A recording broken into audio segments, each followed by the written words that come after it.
So, nasa CR tayo ngayon, nagtatago. Tapos, may gagawin akong prank mamaya kay Ate Shai. Akala niya maliligo lang ako. Kaya bigla ko na naisip na i-prank siya.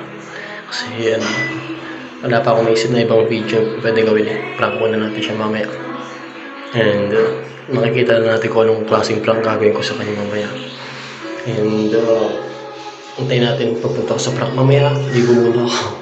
Bye-bye.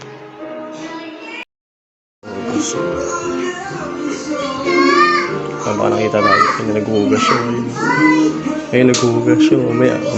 Prank ka sa akin mamaya. wait lang guys.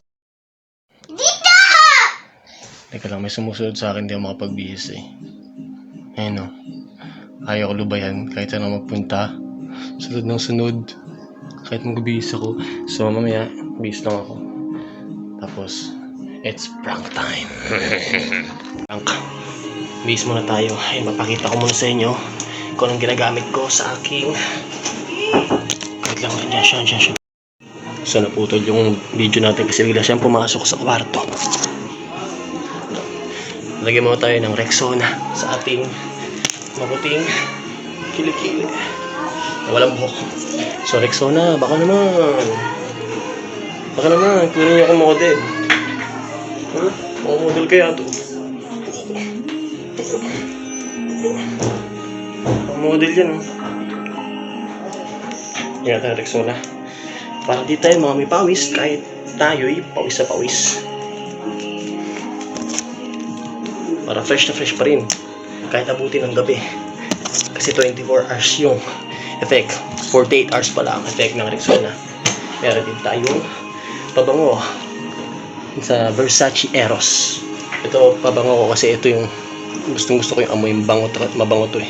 Kaya sa mga lalaki dyan, ito yung suggestion ko. Versace Eros, promise. Habulin kayo ng mga manok, mga chicks.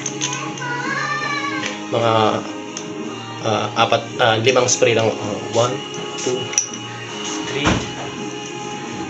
4, 5. Goods na yun. So, hintayin natin siya kasi nasa CR siya. Paprank na natin siya. Good luck. Sick prank. Pero tingnan natin kung gagana.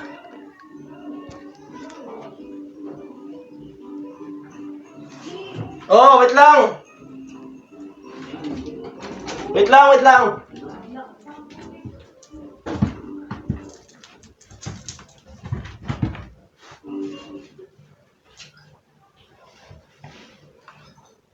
Ang dami subscription ah.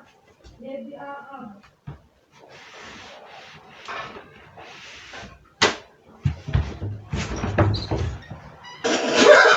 talaga to eh.